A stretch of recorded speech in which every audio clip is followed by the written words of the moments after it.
Bismillahirrahmanirrahim. Assalamualaikum warahmatullahi wabarakatuh.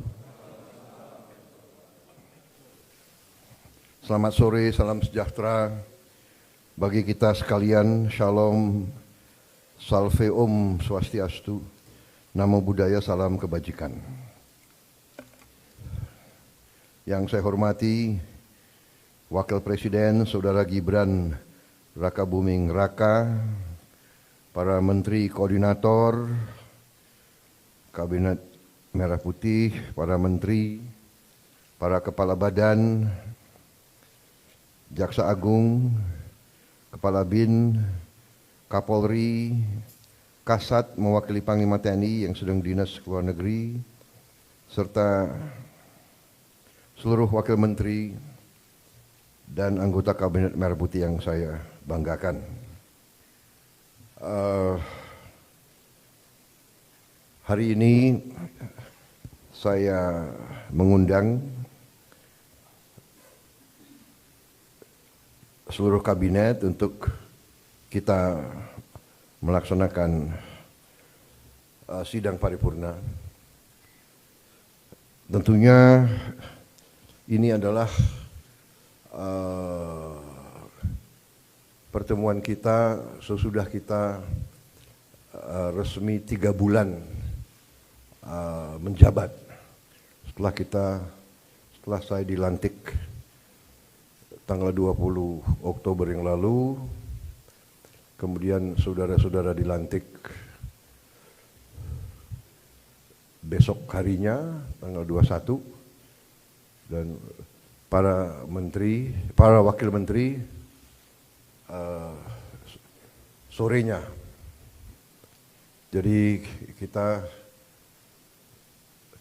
resmi menjabat, menjalankan mandat dari rakyat 3 bulan. Untuk itu, walaupun sebetulnya saya tidak pernah bekerja dengan target ratusan hari atau bulanan, tapi bagaimanapun itu merupakan suatu tonggak, suatu tahap yang kita selesaikan. Dan untuk itu saya kira secara objektif kita boleh bangga bahwa kita telah menunjukkan suatu hasil yang menuju kepada sasaran-sasaran kita. Saya apresiasi kerja saudara-saudara sekalian. Saya merasakan dan saya menilai kabinet kita sekarang bekerja sebagai satu tim. Saya merasakan ada suatu kekompakan, suatu kerjasama yang baik. Di sana sini tentunya masih harus kita perbaiki, itu wajar, ya. Tetapi yang saya rasakan adalah semua menteri, semua wakil menteri punya keinginan yang sangat keras untuk memberi hasil kepada rakyat. Itu yang saya rasakan. Dan saya ingin mengucapkan terima kasih kepada saudara-saudara sekalian. Demikianlah yang diharapkan rakyat kita. Kita berada di trajektori yang benar, ya. Saudara-saudara sekalian,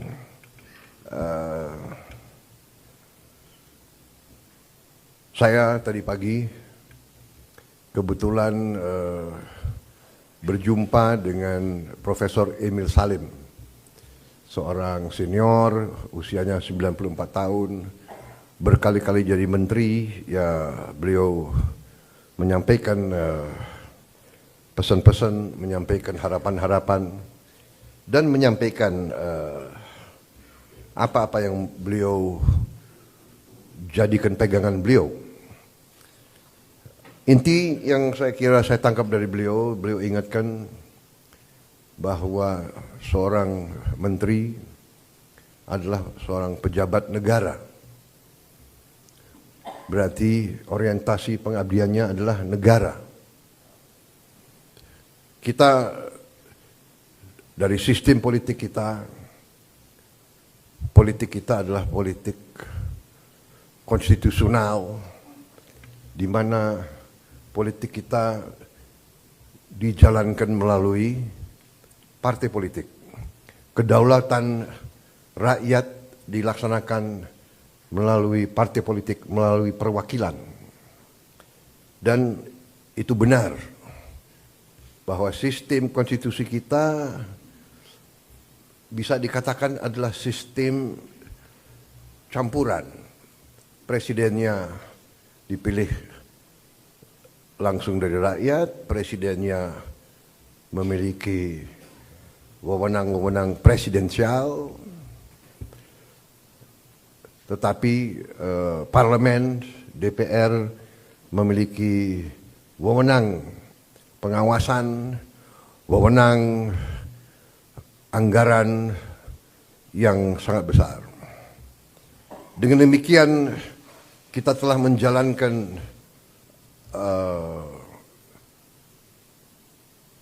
statecraft kita, bernegara kita telah jalankan dengan tahap demi tahap, tahun demi tahun, melalui pengalaman, melalui cobaan, melalui rintangan, tapi tahap demi tahap kita telah maju, telah menyelesaikan masalah-masalah bangsa dan masalah-masalah negara. Dengan demikian, saudara-saudara,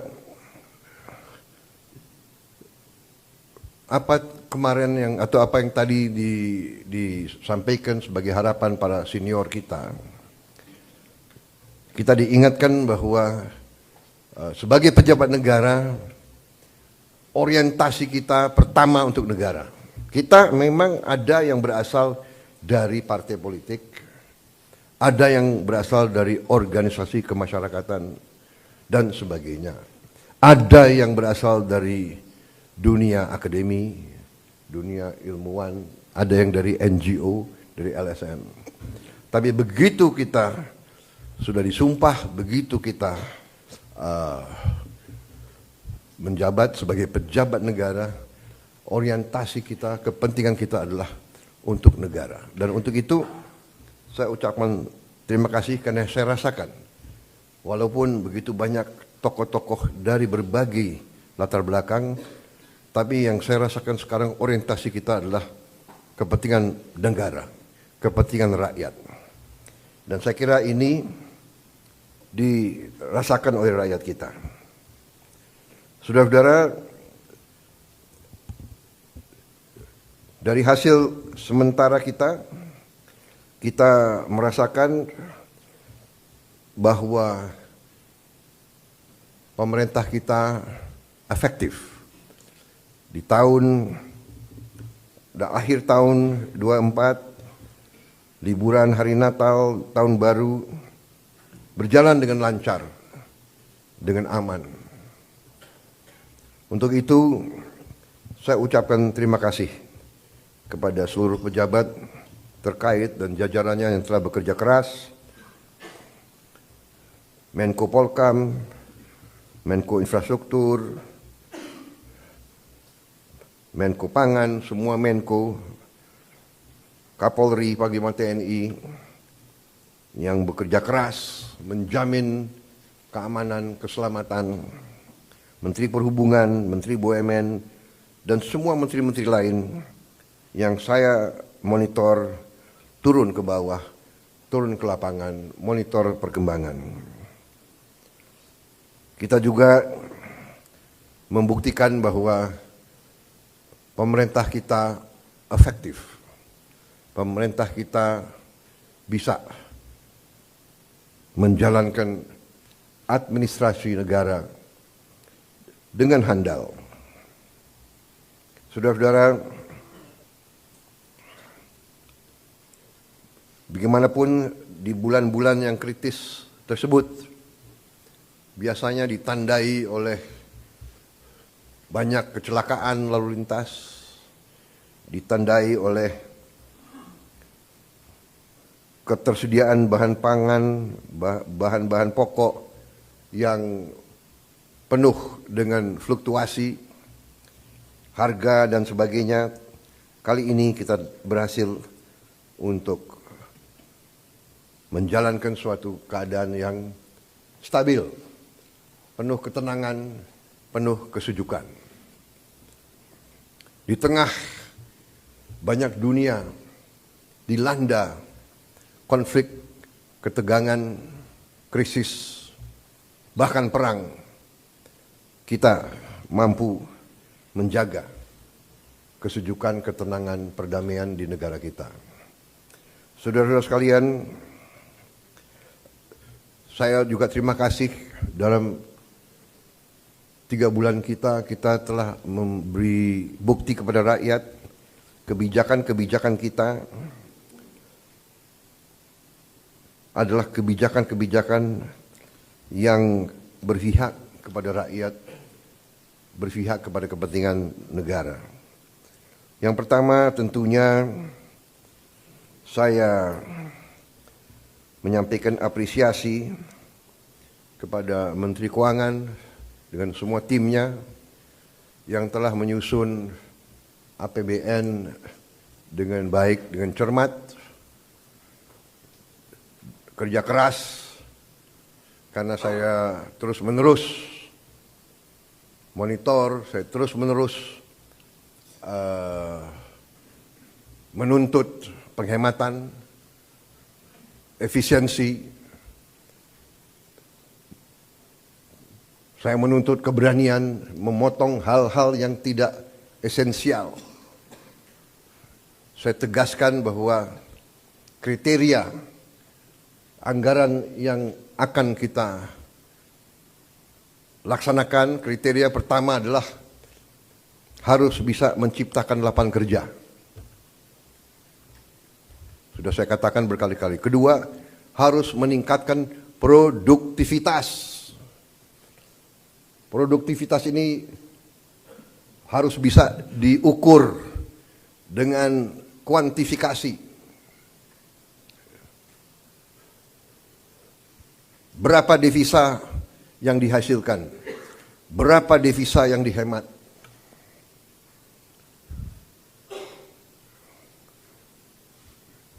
Kemudian kriteria selanjutnya adalah harus mengarah kepada swasembada pangan dan swasembada energi. Kita harus mampu memberi makan kepada seluruh rakyat Indonesia.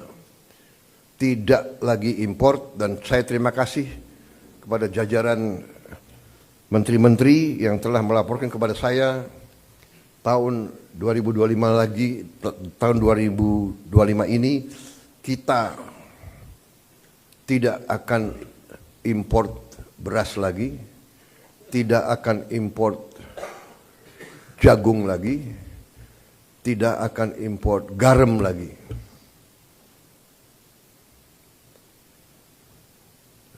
Artinya, target yang saya berikan kepada kabinet bahwa Indonesia kita harus swasembada pangan dalam waktu 4 tahun. Alhamdulillah, target itu bisa kita capai akhir 2025, paling lambat awal 2026. Jadi mungkin 3 tahun lebih cepat dari sasaran yang kita tetapkan. Artinya bahwa dengan niat baik, dengan kerja keras, ya, dengan orientasi kepada negara dan bangsa, kebijakan yang masuk akal akan membuahkan hasil yang cepat. Ini harus kita yakini.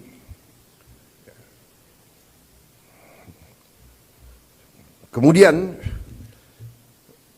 kriteria selanjutnya adalah harus bisa memberi terobosan teknologi. Dari prioritas kita itu, satu tadi bahwa harus menciptakan lapangan kerja, tingkatkan produktivitas, swasembada pangan, swasembada energi. Dengan swasembada pangan dan swasembada energi kita aman. Kita tidak boleh bergantung kepada sumber di luar negeri. Sudah berkali-kali saya tekankan itu. Dalam krisis dunia tidak ada negara yang akan mengizinkan pangan keluar dari negaranya. Ini sudah hukum sejarah. Dan kriteria selanjutnya harus bisa menghasilkan terobosan teknologi. Berarti pengeluaran investasi untuk sumber daya manusia, untuk pendidikan, untuk sains dan teknologi, ini termasuk sesuatu yang vital dan sesuatu yang harus kita jalankan. Jadi saudara-saudara, saya tegaskan kembali bahwa hal-hal di luar itu yang bersifat seremoni, upacara, merayakan ulang tahun ini, ulang tahun itu, hari ini, hari itu, kita tidak anggarkan.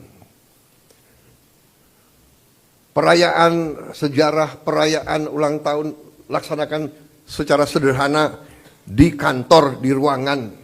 Kalau perlu yang hadir hanya 15 orang, sisanya di Vikonken.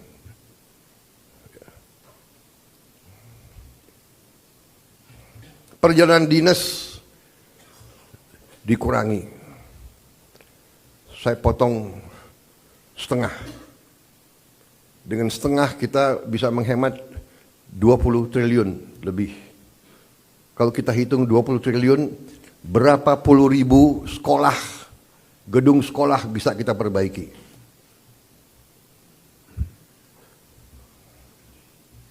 Jadi saya katakan benar-benar bahwa saya sangat serius dalam hal ini.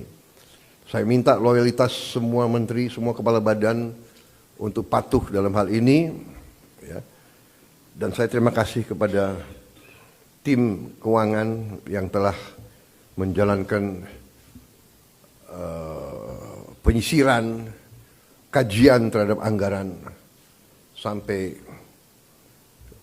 serinci-rincinya. Kalau tidak salah, mungkin sampai satuan ke-9 kalau tidak salah.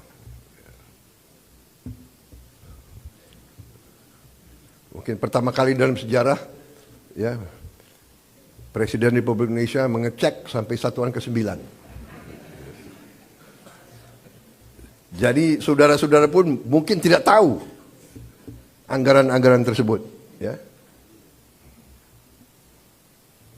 Karena kita sudah lama jadi orang Indonesia. Tapi ini saya kira sesuatu yang membanggakan. Dengan demikian kita bisa bekerja dengan sangat cepat. Saudara, program makan bergizi kita berjalan. Alhamdulillah, kita telah luncurkan tanggal 6 Januari yang lalu. Sampai sekarang berhasil melayani 650.000 anak-anak kita di 31 provinsi. Ini berkat kerja keras banyak pihak, ya, Kepala Badan Gizi, jajarannya, Mendagri, Menteri Pendidikan Dasar dan Menengah, Menteri Bappenas, Menteri Desa, Menteri BUMN, Menteri Kesehatan, Panglima TNI, Kapolri, para kepala sekolah, para gubernur, bupati, tentunya Menteri Keuangan, dan untuk Januari sampai April 2025, program ini sasarannya adalah 3 juta anak. Bulan April sampai Agustus 2025 akan menuju 6 juta anak. September kita harapkan 15 juta anak. Dan akhir 2025 target kita adalah semua anak-anak Indonesia bisa dapat makanan bergizi. Saudara-saudara, terima kasih kerjasama ini. Seluruh kementerian lembaga ikut mengamankan dan menyukseskan program ini. Kita akan bersinergi dengan pemerintah daerah, gubernur, bupati, wali kota, dan seluruh perangkat daerah. Saudara-saudara, ini adalah masalah strategis. Kita memperkuat masa depan Indonesia. Anak-anak Indonesia harus kuat, harus cerdas, harus semangat, harus sekolah dengan baik. Saya percaya dalam waktu yang tidak lama kita akan melihat peningkatan hasil kemampuan akademis anak-anak kita. Saya juga bertekad untuk melakukan langkah-langkah intervensi kepada semua sekolah di Indonesia. Sekolah dasar, sekolah menengah, SMP, SMA, semua sekolah yang dibina oleh pesantren dengan teknologi. Kita akan masuk ke semua sekolah dengan teknologi. Kita ingin mempercepat penyampaian pelajaran untuk semua sekolah kita. Saudara-saudara, saya juga berterima kasih kepada Menko Perekonomian dan tim ekonomi yang telah menggagas, menyusun konsep-konsep yang diwujudkan dalam produk-produk, dalam kebijakan-kebijakan yang pro rakyat, penghapusan hutang kepada petani dan nelayan yang mengalami kesulitan membayar sekian belas tahun, kemudian juga berbagai bantuan langsung, berbagai bantuan mengurangi kewajiban-kewajiban terutama rakyat yang di golongan yang paling bawah dan paling lemah. Saya kira nanti mungkin Menko Perekonomian dengan Menteri Keuangan bisa juga jelaskan ke masyarakat berapa kebijakan-kebijakan yang telah kita lakukan. Kita juga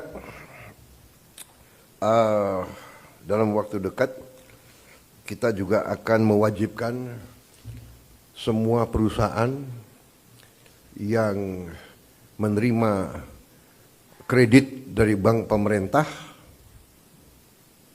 harus menempatkan hasil penjualan ekspornya di bank di Indonesia.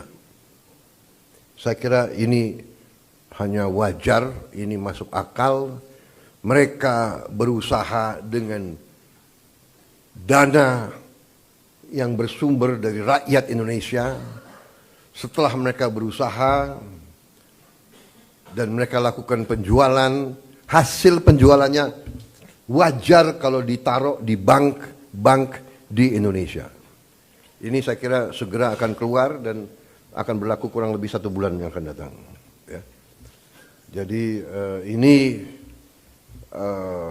adalah sesuatu yang logis, yang masuk akal.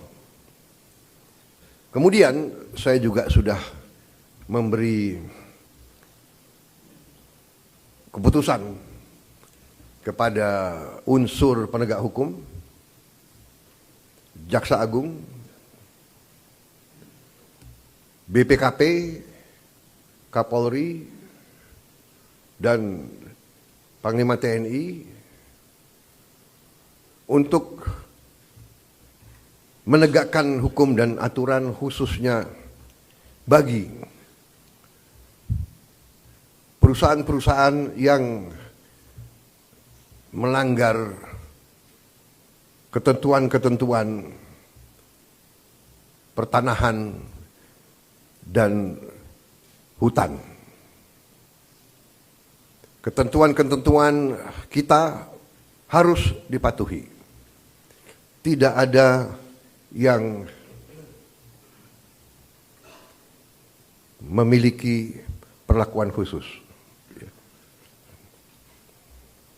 Bagi mereka yang sudah diberi kesempatan berkali-kali untuk menyelesaikan kewajiban-kewajibannya dan tidak melakukan, ya pemerintah akan melaksanakan kewajibannya, mencabut izin dan menguasai kembali lahan-lahan tersebut. Apalagi lahan-lahan itu adalah hutan lindung dan sebagainya. Jadi ini juga langkah yang akan kita laksanakan. Saudara-saudara sekalian, saya juga sangat berterima kasih kepada banyak jajaran. Baru hari Senin kemarin saya mendapat kehormatan meresmikan 37 proyek strategis ketenaga listrikan nasional, mencakup 26 pembangkit listrik dengan kapasitas total 3,2 gigawatt serta 11 jaringan transmisi dan gardu induk di 18 provinsi. Sebagian besar dari pembangkit listrik ini adalah energi bersih, energi terbarukan. Saya kira kalau dicek nanti, ini mungkin peresmian terbesar dalam satu hari. Ini menunjukkan daya kemampuan kita, ya. We can do it. Dan ini saya harus sampaikan bahwa ini hasil kerja keras pemerintah-pemerintah sebelum pemerintah kita. Jadi marilah kita selalu menghormati semua pihak, semua yang telah bekerja keras, pendahulu-pendahulu kita. Kita sampai di sini bukan seketika. Kita sampai di sini karena perjalanan jauh. Pembangunan suatu bangsa bukan pembangunan 1 tahun, 5 tahun, 10 tahun. Pembangunan suatu bangsa adalah puluhan tahun. Apa yang dirintis Bung Karno, kita nikmati sekarang. Apa yang diteruskan oleh Pak Harto, kita teruskan, kita nikmati sekarang. Demikian, presiden demi presiden, Pak Habibie, Gus Dur, Ibu Mega, Pak Jokowi, ini terus. Jadi contohnya saya baru 3 bulan menjabat, saya sudah resmikan proyek yang dilaksanakan mulai 2015, bayangkan.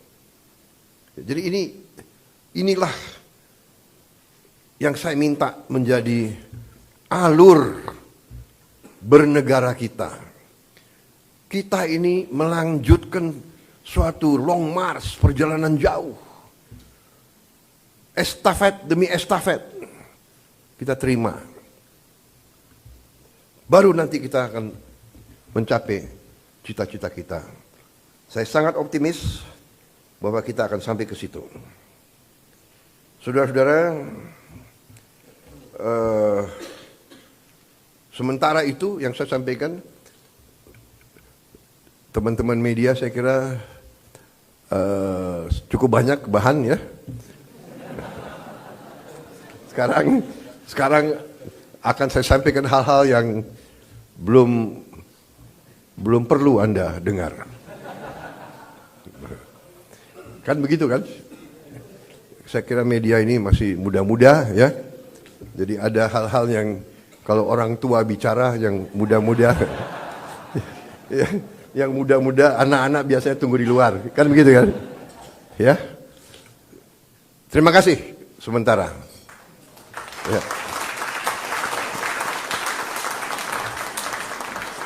Paling lama ini ya. Zaman Pak Jokowi sebentar dia di dalam.